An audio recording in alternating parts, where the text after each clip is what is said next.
Jemaat Tuhan, mari berdiri untuk menghadap Tuhan dan menyembah-Nya, serta memuliakan nama-Nya karena kasih setia-Nya besar atas kita.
Jemaat Tuhan, marilah kita berdoa. Allah Bapa kami, Sang sumber napas kehidupan seluruh umat manusia, yang kami sembah dan puji di sepanjang kehidupan kami. Terima kasih Tuhan untuk kasih setia serta perlindungan-Mu yang tak berkesudahan atas kehidupan keluarga kami.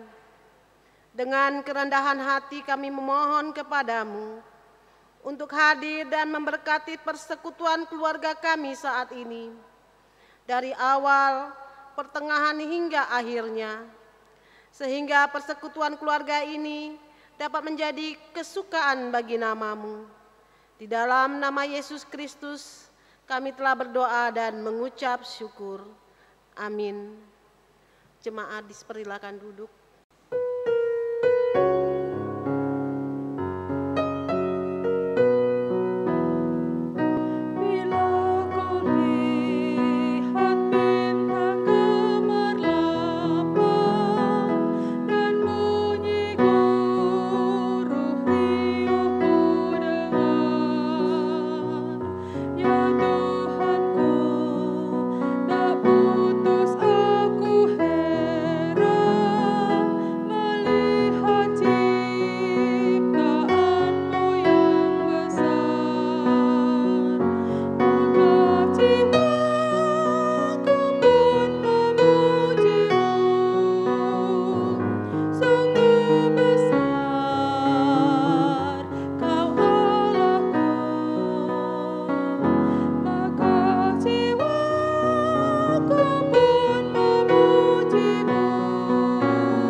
Jemaat Tuhan, sebelum kita masuk dalam pemberitaan firman, saya mengajak setiap kita untuk mempersiapkan bacaan Alkitab pada malam hari ini dari kitab Esra, pasal yang ke-8, ayat yang ke-21 sampai dengan yang ke-23. Kitab Esra, pasal yang ke-8, ayat yang ke-21 sampai dengan ayat yang ke-23. Apabila Bapak Ibu sudah menemukan bacaan Alkitab yang saya maksud, kita biarkan Alkitab kita tetap terbuka, kita berdoa mohon bimbingan Roh Kudus. Tuhan, terima kasih untuk segala penyertaan, berkat, kasih setia-Mu yang boleh setiap kami rasakan di sepanjang hari ini. Di rumah kami masing-masing, Tuhan boleh kembali mengundang kami, mengumpulkan kami sebagai sebuah persekutuan. Kami boleh beribadah secara online ya Tuhan.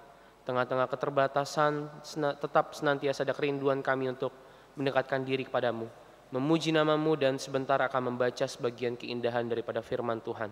Roh Kudus Tuhan berkarya dalam hati setiap kami, memampukan kami semua untuk tidak hanya memahami, tetapi juga mampu untuk melaksanakannya di tengah-tengah kehidupan. Berbicaralah ya Bapa, karena kami telah siap untuk mendengarkan dan bersedia untuk melakukannya. Amin. Jemaat Tuhan, marilah kita bangkit berdiri. untuk mendengarkan firman Tuhan yang dibaca dari kitab Esra pasal yang ke-8 ayat 21 sampai dengan 23 yang menyatakan, kemudian di sana di tepi sungai Ahawa itu aku memaklumkan puasa supaya kami merendahkan diri di hadapan Allah kami dan memohon kepadanya jalan yang aman bagi kami, bagi anak-anak kami dan segala harta benda kami. Karena aku malu meminta tentara dan orang-orang berkuda kepada raja untuk mengawal kami terhadap musuh di jalan. Sebab kami telah berkata kepada raja demikian, tangan Allah kami melindungi semua orang yang mencari Dia demi keselamatan mereka, tetapi kuasa murkanya menimpa semua orang yang meninggalkan Dia. Jadi berpuasalah kami dan memohonkan hal itu kepada Allah, dan Allah mengabulkan permohonan kami. Demikianlah pembacaan Alkitab. Terpujilah Kristus, Hosiana.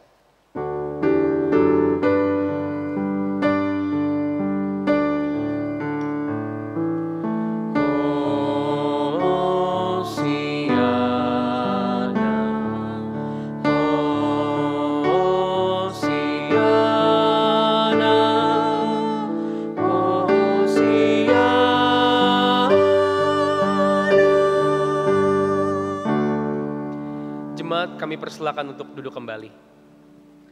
Bapak, Ibu, dan saudara-saudara dikasihi Tuhan, apa kabarnya?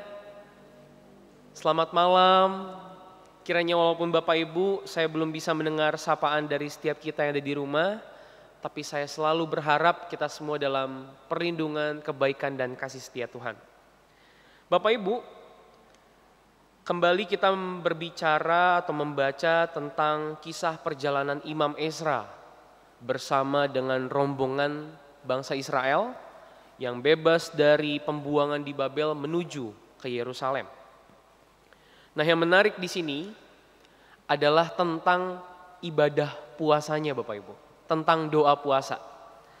Nah, Bapak Ibu, menjadi hal menarik bagi setiap kita ketika membahas tentang berpuasa. Mengapa demikian? Apalagi dalam kekristenan, ada gereja-gereja, bahkan pendeta-pendeta yang mengajarkan bahkan menyarankan untuk melangsungkan ibadah puasa sebagai disiplin rohani. Tetapi ada juga sebagian yang tidak mengajarkan seperti demikian. Selalu yang menjadi pertanyaan adalah, terkhusus bagi setiap kita, apakah doa puasa ini merupakan bagian tradisi dari agama Kristen sehingga perlu dilakukan? Kita tahu ya Bapak Ibu, saudara-saudara kita yang Muslim ada tradisi ibadah puasa. Nah, kalau kita ada ibadah puasa juga, ada doa puasa juga. Tapi apakah ini menjadi sebuah tradisi kekristenan yang hukumnya wajib untuk dilakukan? Nah, yang uniknya Bapak Ibu, sebelum sempat menemukan jawaban tentang ya wajib dan tidak wajib, sebelum menemukan jawaban, kebanyakan dari kita justru memutuskan untuk tidak, paling tidak untuk mencoba disiplin rohani ini secara pribadi. Bahkan jujur Bapak Ibu, saya secara pribadi termasuk bagian dari golongan yang tidak melakukan ibadah puasa sebagai sebuah disiplin rohani. Bagaimana dengan Bapak Ibu sekalian? Sekarang pertanyaannya, bagaimana kata Alkitab tentang berpuasa? Mari kita lihat bersama-sama kembali bacaan Alkitab kita pada malam hari ini. Bapak Ibu, puasa yang dilakukan di sini adalah merupakan bagian dari perjalanan bangsa Israel yang pulang dari pembuangan di Babel ke Yerusalem. Nah, kita bisa bayangkan ya Bapak Ibu, bagaimana kondisinya ketika pulang dari situasi pembuangan. Masih belum jelas bagaimana keadaan di Yerusalem, karena perjalanan cukup jauh Bapak Ibu, kurang lebih 4 bulan. Kalau kita mau baca pada pasal yang ke-7 ayat yang ke-9, di sana dijelaskan bahwa perjalanan pulang itu selama 4 bulan lamanya. Jadi kalau Pak Pendeta kemarin perkirakan entah jalan kaki, naik kereta lain sebagainya, kita tidak tahu, tapi yang pasti 4 bulan perjalanan dari pembuangan menuju ke Yerusalem.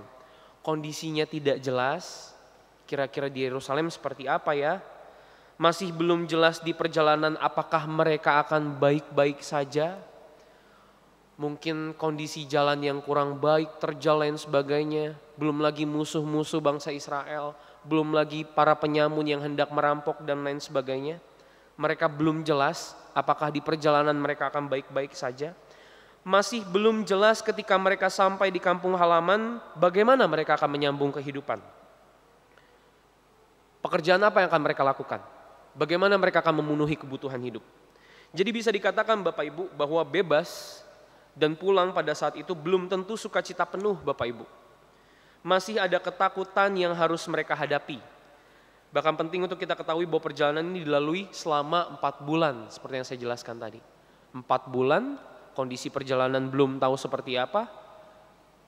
Di kampung halaman juga kondisinya belum tahu seperti apa. Dan tidak menutup kemungkinan Bapak Ibu bahwa ada begitu banyak ancaman dari orang-orang jahat yang bisa saja menyerang Israel kapan saja. Kita boleh membacanya pada pasal ke-8 ayat yang ke-31 dan juga yang ke-21. Ini kondisi yang sulit bukan Bapak Ibu? Hidup serasa tidak punya harapan, hendak pulang ke rumah tapi dihantui oleh berbagai macam ancaman. Dan mereka melalui itu semua dengan berpuasa Bapak Ibu. Kondisi sulit, mau pulang, perjalanan jauh, mereka lakukan dengan berpuasa. Mungkin di antara kita ada yang menghayati bahwa doa puasa adalah merupakan usaha untuk memperbaiki diri. Aku mau ibadah puasa memperbaiki diri. Tidak hanya menahan lapar, tapi juga menahan untuk tidak berpikirkan jelek terhadap orang lain mungkin. Atau juga menahan diri untuk tidak gosip, tidak mengeluarkan kata-kata yang menyakiti hati orang lain. Kemudian lewat puasa kita belajar menahan nafsu makan dan lain sebagainya. Kita menghilangkan atau menghindari kesenangan tubuh. Dan ini dilakukan secara sukarela Bapak Ibu. Karena kita mengutamakan kegiatan rohani. Kita belajar bersyukur dengan turut merasakan penderitaan orang lain yang berkekurangan lewat puasa. Tapi Bapak Ibu, kenyataannya pada saat itu Israel bukan sedang dalam kondisi yang sekiranya tepat untuk melaksanakan disiplin rohani, menahan lapar dan lain sebagainya, apalagi dalam perjalanan yang jauh. Nah, kira-kira Bapak Ibu, untuk apa mereka berjalan pulang sambil menambah siksa diri dengan berpuasa? Jawabannya kurang lebih ada 2 Bapak Ibu. Yang pertama kita boleh melihatnya pada ayat yang ke-22. Karena Ezra mewakili kami Israel, karena kami telah meyakinkan raja bahwa kami tidak memerlukan pertolongan dari luar. Kami hanya membutuhkan pertolongan Tuhan. Dan Tuhan akan menolong setiap mereka yang mendekatkan diri kepadanya. Dan murka bagi mereka yang membelakanginya. Kurang lebih seperti demikian Bapak Ibu. Jadi Ezra sudah bilang sama raja pada saat itu bahwa tidak perlu ada pertolongan dari pihak di luar Israel. Karena Tuhanlah pertolongan dan pengharapan mereka. Dan Ezra beserta Israel akan membuktikan itu semua dalam perjalanan pulang mereka. Oleh sebab itulah mereka memutuskan untuk berpuasa. Yang kedua Bapak Ibu, jawabannya muncul ketika kita memahami betul maksud Tuhan membuang Israel. Kalau kita baca Ulangan pasal 11 ayat yang ke-26 sampai dengan yang ke-28, kemudian kita baca juga kitab Ulangan pasal ke-30 ayat yang pertama, di situ digambarkan, diceritakan bahwa Israel tidak taat terhadap hukum Taurat Bapak Ibu. Itulah sebabnya mereka dibuang, tidak taat terhadap hukum Taurat. Jadi perjalanan mereka yang dibarengi dengan doa puasa adalah dimaknai sebagai upaya pertobatan dan pemulihan iman Bapak Ibu. Bertobat dan dalam rangka pemulihan iman. Jadi yang pertama lewat doa puasa mereka menyatakan kembali iman mereka di hadapan Tuhan. Bahwa mereka tidak lagi mengandalkan kuasa lain selain kuasa Tuhan. Tuhan, aku mau pulang menuju Yerusalem. Dalam rangka kepulangan dan puasa ini ada kerinduan untuk menyatakan kembali iman bahwa kami percaya kepada pertolongan-Mu, kami berpuasa. Itu yang pertama. Yang kedua, lewat doa berpuasa, mereka juga hendak memohon penyertaan dan perlindungan Tuhan. Jadi Bapak Ibu, dalam bahasa Ibrani, puasa ini disebut sebagai anah. Atau artinya, ini unik Bapak Ibu, menyiksa diri. Tapi ada arti lain, yaitu merendahkan diri. Jadi lewat berpuasanya bangsa Israel, mereka memiliki pemahaman bahwa Tuhan Allah mereka yang mereka sembah adalah Allah yang berpihak kepada mereka yang tersiksa, tertindas, dan tidak berpengharapan. Dan Allah yang berpihak, Allah mereka adalah Allah yang berpihak kepada mereka yang lemah dan tidak memiliki pengharapan sama sekali. Jadi doa puasa adalah juga bagian, bisa dikatakan adalah dalam rangka untuk menyiksa diri sendiri mungkin, atau merendahkan diri di hadapan Allah, atau juga mencari muka Allah. Jadi Tuhan, inilah kami dengan segala kekurangan dan kerendahan hak kami memohon kepadamu. Kurang lebih seperti itu Bapak Ibu makna puasa bagi bangsa Israel pada saat itu. Nah, luar biasa ya Bapak Ibu, karena Israel pada saat itu bukan tidak bisa meminta bantuan dari pihak-pihak lain. Bahkan raja pada saat itu menawarkan bantuan dan perlindungan bagi mereka ketika mereka pulang. Tapi inilah pernyataan iman Bapak Ibu. Inilah makna sesungguhnya daripada doa puasa. Jadi bisa dikatakan doa puasa adalah bagian upaya manusia yang paling personal, yang paling sungguh dan mendalam untuk menyatakan iman dan harapan di hadapan Allah. Jika demikian penjelasan tentang doa puasa berdasarkan cerita perjalanan pulang Israel dari pembuangan di Babel, apakah kemudian kita diharuskan juga untuk berpuasa? Nah Bapak Ibu, berpuasa adalah merupakan disiplin rohani. Yang digambarkan di sini bukanlah merupakan paksaan daripada keharusan untuk melakukan, melainkan keinginan dari diri sendiri. Ini gerakan dari diri umat Bapak Ibu, yang bisa dikatakan bukan sekedar mau bertobat dan memperlihatkan perubahan, melainkan juga hendak mengetuk pintu hati Allah, memohon belas kasih dan kuasanya yang dinyatakan dalam kehidupan mereka. Mungkin Tuhan memang tidak haus pujian Bapak Ibu. Kita kenal juga mungkin Tuhan tidak haus akan permohonan. Tapi di balik pujian kita, di balik permohonan kita, terkhusus dalam doa puasa ini, Tuhan bisa melihat kesungguhan hati kita, kesungguhan hati saya, kesungguhan hati Bapak Ibu yang benar-benar percaya dan berharap hanya kepada Tuhan.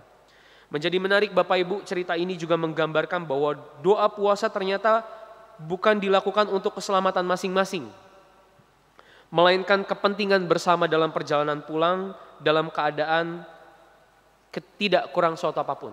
Jadi mereka puasa bukan untuk Imam Ezra berpuasa bukan hanya untuk Imam Ezra.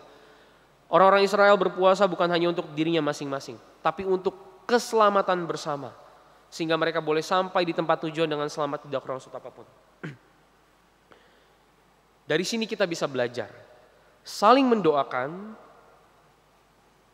atau mendoakan sesuatu yang lain untuk kebaikan bukanlah hal yang asing dan merugikan bagi umat Tuhan.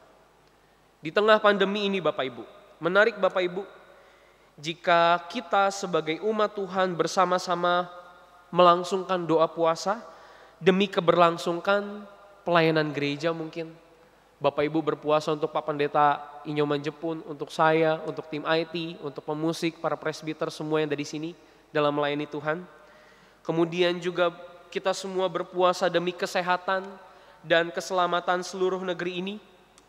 Bahkan demi terjadinya mujizat Tuhan agar pandemi segera berlalu.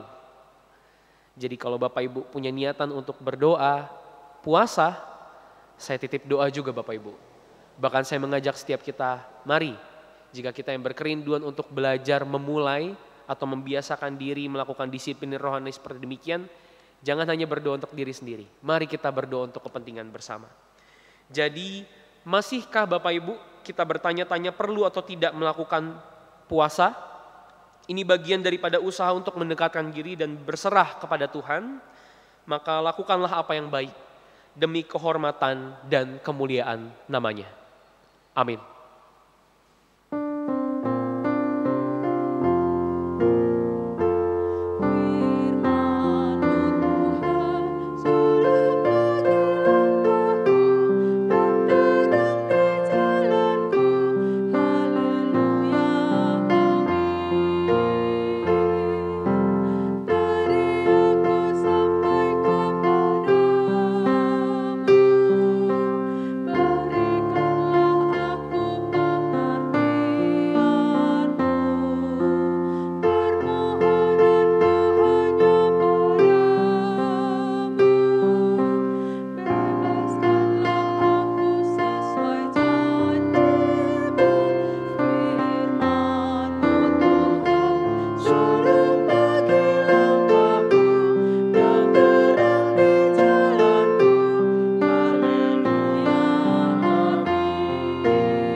Bapak Ibu, mari kita bersatu dalam doa. Allah Bapa yang Maha Baik yang kami kenal dan kami sembah di dalam nama anak-Mu Tuhan kami Yesus Kristus. Kami mengucap syukur Tuhan untuk segala hal yang baik, yang boleh senantiasa dinyatakan dan kami rasakan tengah-tengah kehidupan ini. Makanan, minuman, berkat Tuhan, kesehatan, semangat, bahkan kehadiran orang-orang di sekitar kami Tuhan yang boleh senantiasa menopang kehidupan ini. Di dalamnya kami boleh melihat kasih sayang Tuhan bagi setiap kami. Kami mohon ampun Bapa untuk segala kekurangan, kesalahan, dosa yang kami perbuat, baik yang disengaja maupun yang tidak disengaja, yang menyakiti hati sesama kami manusia maupun tidak berkenan di hadapan-Mu ya Bapa. Ketika ada kerinduan dalam hati setiap kami, yang ingin menjadi pribadi yang lebih baik lagi, tuntun kami Tuhan, rangkul kami, bimbing kami, sehingga kami boleh menjadi pribadi yang layak di hadapan-Mu, tidak hanya layak untuk menerima dan menikmati berkat Tuhan, tapi menjadi perpanjangan tangan Tuhan, agar setiap orang di sekitar kami merasakan juga berkat-Mu. Kami berterima kasih Tuhan, kami mengucap syukur untuk ibadah yang boleh berlangsung pada saat ini. Kami berterima kasih, kami mengucap syukur untuk tangan-tangan para pelayan Tuhan yang boleh senantiasa berjerih lelah, mengorbankan tenaga, waktu, pikiran untuk melangsungkan pelayanan-pelayanan yang ada di gereja ini ya Bapak. Sehingga tengah-tengah keterbatasan yang ada, kami boleh senantiasa berkumpul, beribadah, dan memuji nama Tuhan di rumah kami masing-masing. Kami berdoa secara khusus untuk gereja kami, GPIB Peniel Palembang. Kami berdoa untuk gereja-gereja Tuhan dimanapun berada. Kami berdoa untuk setiap mereka boleh ambil bagian dalam tugas panggilan pelayanan. Berikan kami semua semangat, sukacita, kreativitas, kesehatan Bapa. Agar tidak henti-hentinya kami memikirkan apa yang baik demi kehormatan dan kemuliaan nama-Mu. Kami berterima kasih, kami mengucap syukur untuk firman Tuhan yang boleh kembali menyapa kehidupan setiap kami. Kami boleh melihat dan kembali mengenal bahwa Allah yang kami tahu adalah Allah yang senantiasa membuka telinga lebar-lebar untuk mendengarkan permohonan setiap umatnya. Bahkan juga tidak menutup mata untuk melihat setiap segala sesuatu apa yang dibutuhkan oleh umatnya. Dan kami berkerinduan Tuhan untuk senantiasa meminta, mendekatkan diri kepadamu. Karena kami yakin dan percaya hanya kuasa Tuhan yang boleh senantiasa kami andalkan tengah-tengah kehidupan ini. Allah Bapa yang Maha Baik, secara khusus kami mau berdoa untuk bangsa dan negara kami, terkhusus dalam menghadapi pandemi COVID-19 yang masih berlangsung hingga pada saat ini Tuhan. Tidak henti-hentinya kami tidak pernah putus harap untuk senantiasa terus menantikan mujizat Tuhan akan terjadi dan pandemi ini akan segera berlalu. Kami berdoa untuk setiap kami Tuhan yang boleh hadir, yang boleh beribadah pada saat ini. Pribadi lepas pribadi kami Tuhan Maha mengetahui setiap pergumulan, pengharapan, setiap kerinduan kami, masalah yang sedang kami alami, baik tengah-tengah keluarga, pergumulan relasi dengan orang lain, dalam pekerjaan, maupun juga ekonomi kami Bapa. Jangan jauh daripada kami ya Tuhan, hikmat kebijaksanaan-Mu kami butuhkan dalam melaksanakan setiap tugas dan tanggung jawab kami. Sebagai seorang kepala keluarga, sebagai seorang istri, orang tua di tengah-tengah keluarga, anak-anak tengah-tengah keluarga, sebagai siapapun kami Tuhan dimanapun kami berada, kiranya kami tidak menjadi batu sandungan bagi orang lain, tapi senantiasa menjadi damai sejahtera bagi kehidupan banyak orang. Allah Bapa yang Maha Baik, kami berdoa untuk setiap pekerjaan, kami berdoa untuk setiap usaha yang boleh kami lakukan.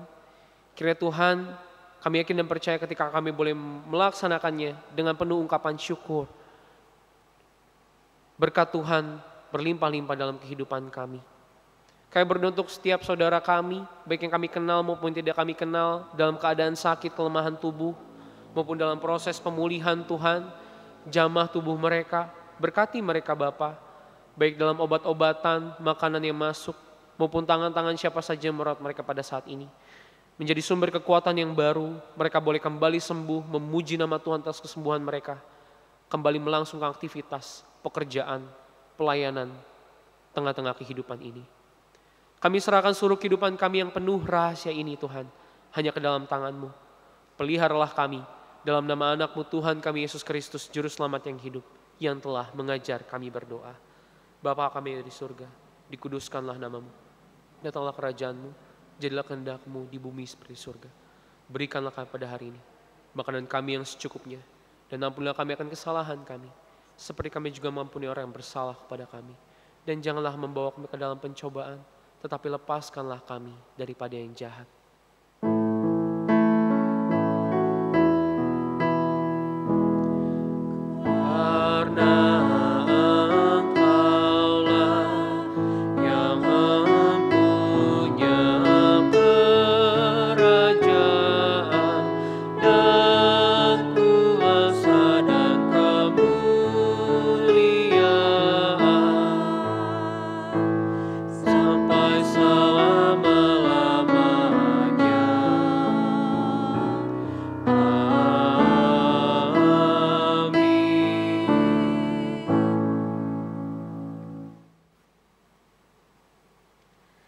Bapak, Ibu, saudara-saudari sekalian, marilah kita memberikan persembahan kepada Tuhan dengan hati, mulut, dan tangan kita, sebagaimana yang tertulis dalam 1 Tesalonika 5 ayat 18, firman Tuhan berkata, "Mengucap syukurlah dalam segala hal, sebab itulah yang dikehendaki Allah di dalam Kristus Yesus bagi kamu."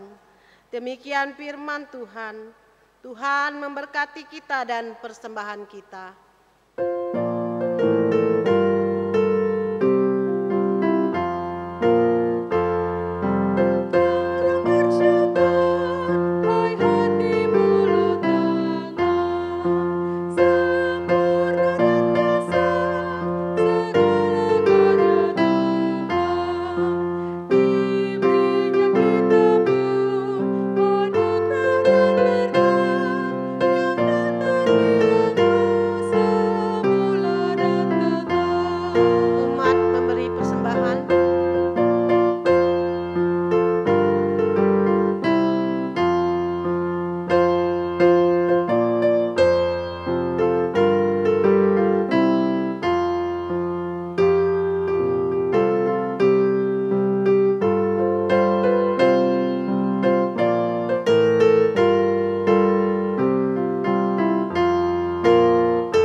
Jemaat Tuhan, mari berdiri untuk menyerahkan persembahan ini kepada Tuhan dalam doa syukur.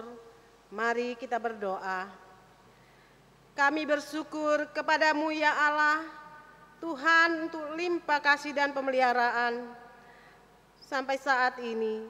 Berkati dan kuduskan persembahan yang kami bawakan, menjadi berkat dalam karya kasih dan kesaksian bagi sesama, bahkan untuk memuliakan nama-Mu di dunia.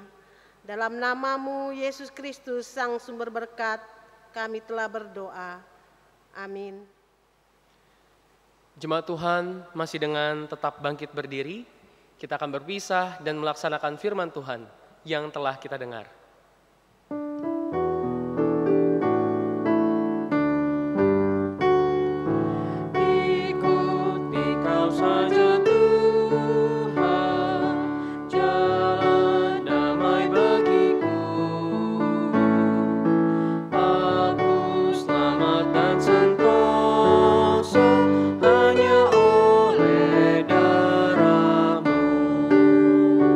Aku ingin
Tuhan, marilah kita arahkan hati dan pikiran kita di hadapan Tuhan dan kita terima berkat-Nya. Kiranya kasih karunia dan damai sejahtera dari Allah Bapa kita, dari Tuhan kita Yesus Kristus dan melalui persekutuan Roh-Nya yang kudus, menyertai memberkati setiap kita hari ini, esok kekal, sampai selama-lamanya.